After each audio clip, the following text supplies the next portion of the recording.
Selamat sore saudara-saudara, kita berjumpa lagi dalam pemahaman Alkitab GKI Salatiga.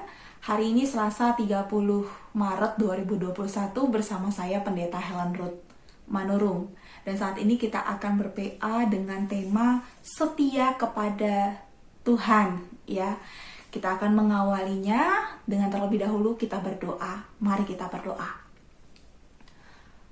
Bapa di dalam surga, kami bersyukur kepadamu untuk anugerah kesehatan dan kehidupan dalam diri kami. Kami bersyukur juga untuk kesempatan bagi kami untuk bersama-sama melaksanakan pemahaman Alkitab. Kami rindu untuk bisa mendalami firman Tuhan. Kami rindu untuk bisa melakukan apa yang seturut dengan kehendak Tuhan. Tuhan, mampukan setiap kami, curahkan Roh Kudus-Mu, penuhi kami dengan hikmat-Mu. Sempurnakanlah segala keterbatasan kami, sehingga kami boleh betul-betul memiliki telinga yang tajam untuk mendengar suara Tuhan.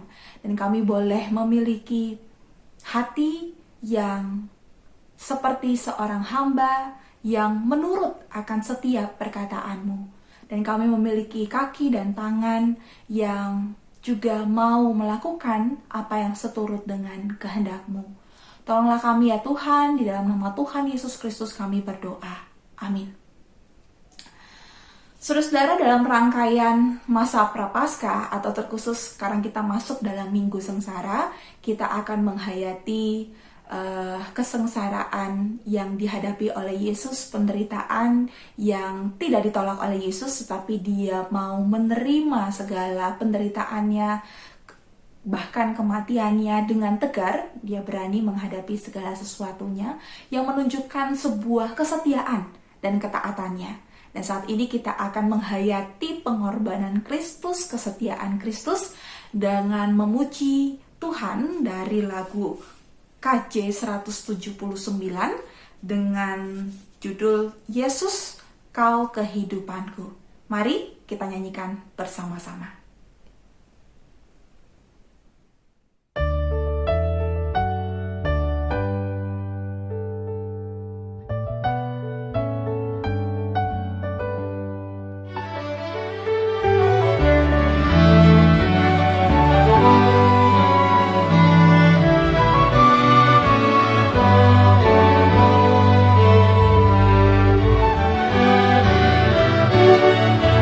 Yesus, Kau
Saudara-saudara, kita bersama-sama akan membaca firman Tuhan dalam Yesaya 50 ayat 4-9a. Ini yang akan menjadi dasar kita menggali tentang firman Tuhan pada PA kali ini. Yesaya 50 ayat 4-9a saya akan bacakan. Tuhan Allah telah memberikan kepadaku lidah seorang murid, supaya dengan perkataan aku dapat memberi semangat baru kepada orang yang letih, lesu. Setiap pagi ia mempertajam pendengaranku untuk mendengar seperti seorang murid. Tuhan Allah telah membuka telingaku dan aku tidak memberontak, tidak berpaling ke belakang. Aku memberi punggungku kepada orang-orang yang memukul aku dan pipiku kepada orang-orang yang mencambut janggutku. Aku tidak menyembunyikan mukaku ketika aku dinodai dan diludahi. Tetapi Tuhan Allah menolong aku, sebab itu aku tidak mendapat noda. Sebab itu aku meneguhkan hatiku seperti keteguhan gunung batu, karena aku tahu bahwa aku tidak akan mendapat malu. Dia yang menyatakan aku benar telah dekat. Siapakah yang berani berbantahan dengan aku? Marilah kita tampil bersama-sama. Siapakah lawanku berperkara? Biarlah ia mendekat kepadaku. Sesungguhnya Tuhan Allah menolong aku. Siapakah yang berani menyatakan aku bersalah? Demikianlah firman Tuhan yang akan bersama-sama kita cari tahu ya kebenarannya. Saudara, saat ini kita berada dalam minggu sengsara. Kita menghayati bagaimana Yesus yang mau siap menderita untuk boleh melaksanakan karya keselamatan yang sudah dirancangkan Bapa bagi kita. Kita menghayati itu semua bagaimana kita tahu bahwa setelah Yesus masuk Yerusalem, dia dielu-elukan oleh banyak orang. Namun pada saat yang sama juga ia tahu bahwa saatnya sudah tiba. Penderitaan dan kematian sudah semakin dekat waktunya. Tapi ia tetap setia. Minggu kemarin kita merenungkan firman Tuhan dengan tema berani menderita, yaitu memperlihatkan kepada kita tentang keberanian Yesus yang harus juga kita lakukan untuk menghadapi segala sesuatu yang terjadi di dalam kehidupan kita. Yesus memperlihatkan bahwa dia berani menderita, dia berani menghadapi segala sesuatunya untuk bisa menunjukkan ketaatannya kepada kehendak Bapa. Bahkan di dalam Filipi 2 ayat 8 dikatakan, dan dalam keadaan sebagai manusia, ia telah merendahkan dirinya dan taat sampai mati, bahkan sampai mati di kayu salib. Kita mau belajar untuk bisa punya hidup yang setia dan taat seperti Kristus. Dan saat ini juga dalam bacaan kita mau belajar tentang kesetiaan seorang hamba Tuhan, ya. Kesetiaan tentang seorang hamba. Memang di dalam bacaan kita ini juga tidak disebutkan secara spesifik, secara khusus hamba Tuhan yang dimaksud di sini siapa, begitu ya. Apakah dia adalah seorang nabi, atau dia seorang pemimpin, atau dia seorang personal dari umat Tuhan gitu ya.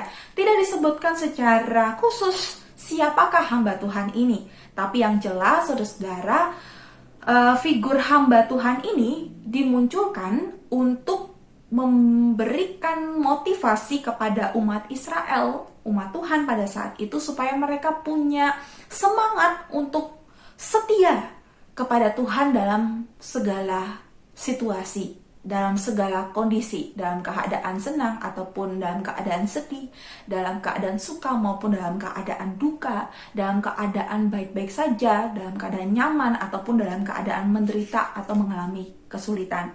Sekalipun pada saat itu mereka sedang ada dalam pembuangan. Yang menarik bagi saya, ada dua kata kunci yang memperlihatkan tentang keistimewaan dari hamba Tuhan yang disebutkan dalam Yesaya ini. Yang pertama adalah lidah seorang murid. Dia mengatakan bahwa aku mendapatkan karunia daripada Tuhan untuk memiliki lidah seorang murid. ya. Lidah yang mau berkata-kata untuk bisa memberikan semangat baru kepada orang yang letih lesu, begitu ya. Diperlihatkan bagaimana apa yang dia katakan itu menjadi sesuatu yang baik, berbuahkan hal-hal yang baik, ya. Dia menekankan tentang bagaimana ketika dia berbicara, dalam setiap perkataannya dia bisa membuat perkataan itu membangun, tidak menjatuhkan, memperteguh iman kepada Tuhan, menguatkan, ya, tidak melemahkan orang lain. Bahkan dengan kata lain bisa digambarkan sebagai perkataan-perkataannya itu bisa membawa berkat bagi orang-orang yang mendengarnya.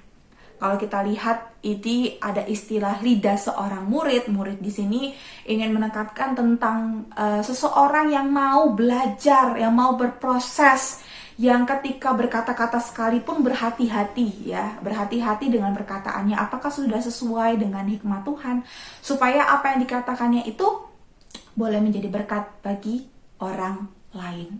Dan hal yang kedua yang menarik adalah dia merasa bahwa Tuhan memberikan anugerah untuk membuka telinganya, ya. Setiap pagi aku mempertajam telingaku, gitu ya, dengan arti bahwa bukan hanya sekedar mendengar, tetapi betul-betul mempertajam pendengaran, artinya mempertajam peka, gitu ya, peka terhadap apa yang didengarnya, ya, belajar untuk mendengarkan suara Tuhan dengan baik, berhati-hati. Ya, lagi-lagi dikatakan seperti seorang murid, berarti betul-betul harus hati-hati. Tidak mau kalau ketika dia mendengar itu salah mendengar, ya, salah paham, salah tangkap dari suara yang dia dengarkan, ataupun salah fokus.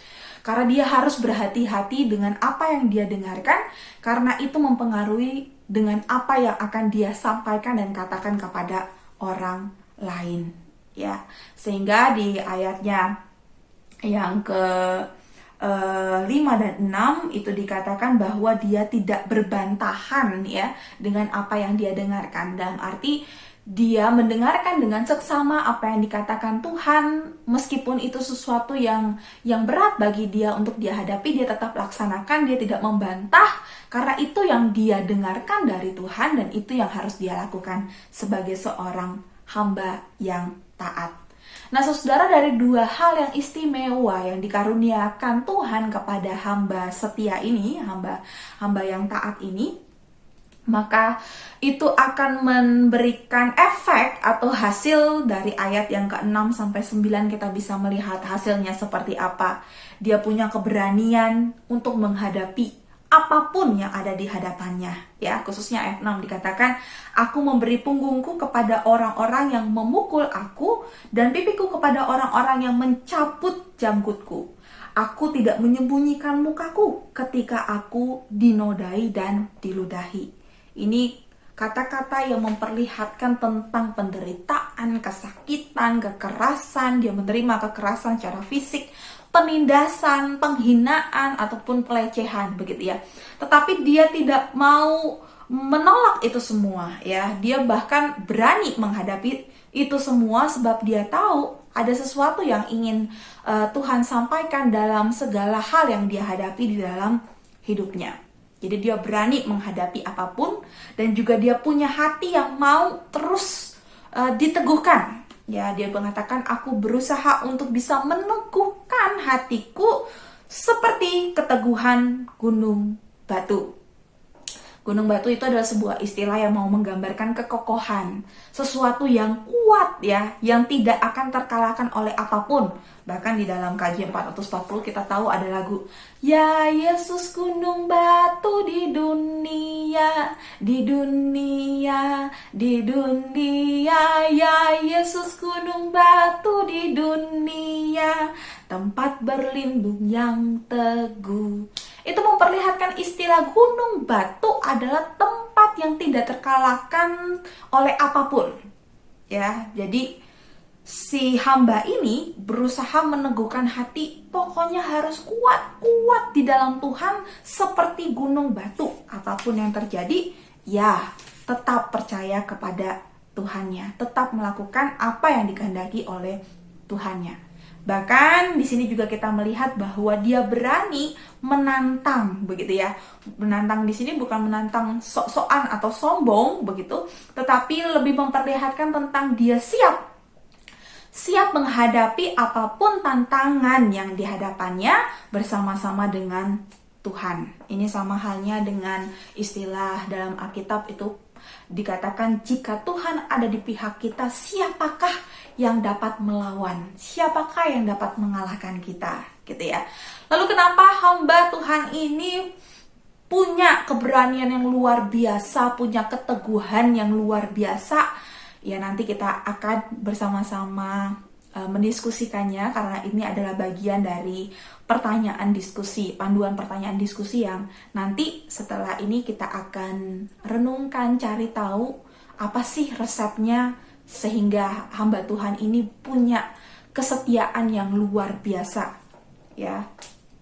Lalu selanjutnya saudara, kita bisa melihat dari perikop bacaan kita ini bahwa ketika hamba Tuhan ini menghadapi kesulitan, rintangan, tantangan, hatinya tidak ciut, dia tidak takut, ya, dia tidak merasa kalah, atau dia tidak merasa, Tuhan, aku sudah mengandalkan Engkau, menuruti apa yang Engkau katakan, kok aku mendapatkan perlakuan yang seperti ini. Jangan-jangan kuasa Tuhan tidak lebih besar daripada apa yang aku hadapi saat ini. Tidak, dia tidak merasa takut, dia tidak merasa tergoyahkan imannya, tapi justru, ya, hebatnya adalah dia menggunakan kesempatan ini untuk bisa bersaksi tentang siapa Tuhannya.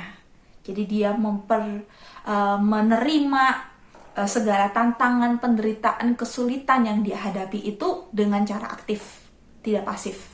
Kalau orang pasif kan lebih kepada, duh kok aku menderita, duh kok aku harus menghadapi pergumulan yang sulit seperti ini, ya wes lah Tuhan, kalau memang harus begini ya sudah, gitu ya.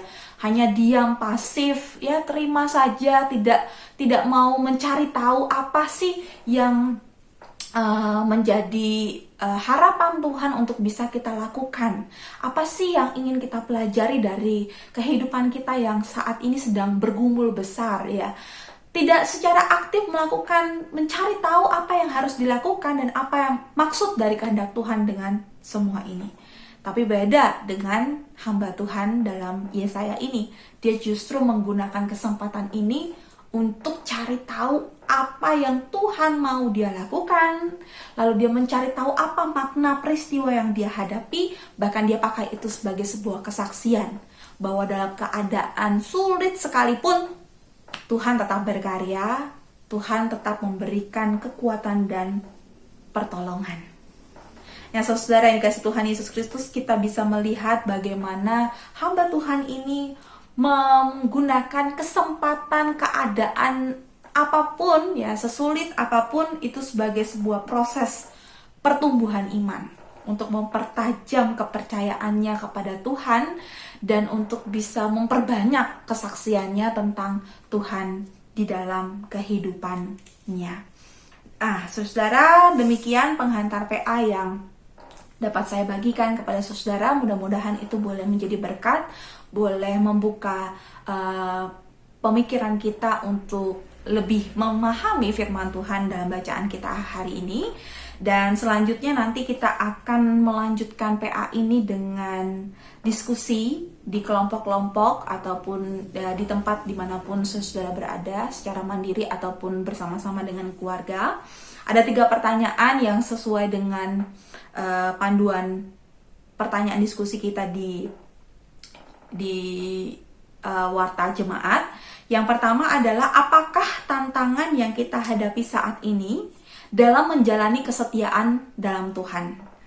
Bagaimana respon kita? Itu yang pertama. Lalu yang kedua, mengapa hamba dalam teks bacaan kita ini dapat bertahan dalam tantangan ataupun penderitaan? Itu nanti kita diskusikan bersama, ya. Lalu yang ketiga, bagaimana cara kita memproklamasikan tindakan Tuhan ketika menghadapi berbagai tantangan-tantangan di atas. Di atas itu maksudnya yang tadi kita sebutkan sebagai tantangan untuk bisa setia di dalam Tuhan. Nanti kita akan jawab itu di dalam kelompok-kelompok. Namun sebelumnya kita akan mengakhiri pengantar PA ini dengan doa. Mari kita berdoa. Ya Tuhan Allah yang bertata di dalam kerajaan surga, kami bersyukur kepadamu akan kasih setia Tuhan yang tidak pernah habisnya dalam hidup kami. Tuhan yang selalu mengasihi kami, Tuhan yang selalu menuntun kami untuk dapat berjalan sesuai dengan jalan kebenaran-Mu. Dan saat ini Tuhan, kami memohon kepadamu untuk memberikan kami hati seorang hamba yang setia kepada Tuhan. Tolonglah kami untuk dapat terus berproses dalam hidup kami, di manapun kami berada, apapun tantangan, kesulitan, penderitaan yang kami hadapi. Biarlah itu boleh kami jadikan sebagai proses bagi kami untuk semakin teguh imannya kepada Tuhan. Dan kesempatan bagi kami untuk dapat mempersaksikan tentang kebaikan Tuhan di dalam hidup kami. Dan saat ini Tuhan, kami mau belajar untuk taat dalam segala keadaan. Tuhan yang selalu menopang kami dan menguatkan kami. Saat ini juga Tuhan, kami memohon Engkau memberkati kami di dalam diskusi-diskusi yang akan kami lakukan di tempat kami masing-masing, baik itu yang akan dilakukan bersama dengan keluarga ataupun secara mandiri. Biarlah kami boleh dapat meresapi firman Tuhan ini di dalam kehidupan kami sehari-hari. Dan kami juga mau berdoa, memohon berkat dan perlindungan Tuhan bagi setiap kami, keluarga kami, gereja kami, dan juga bangsa kami Indonesia. Biarlah Tuhan damai-Mu, kebaikan-Mu, berkat-Mu selalu mengalir di dalam kehidupan kami. Inilah ungkapan syukur dan permohonan kami. Di dalam nama Tuhan Yesus Kristus kami berdoa. Amin. Saudara, selamat melanjutkan PA dalam diskusi di kelompok-kelompok. Tuhan Yesus memberkati.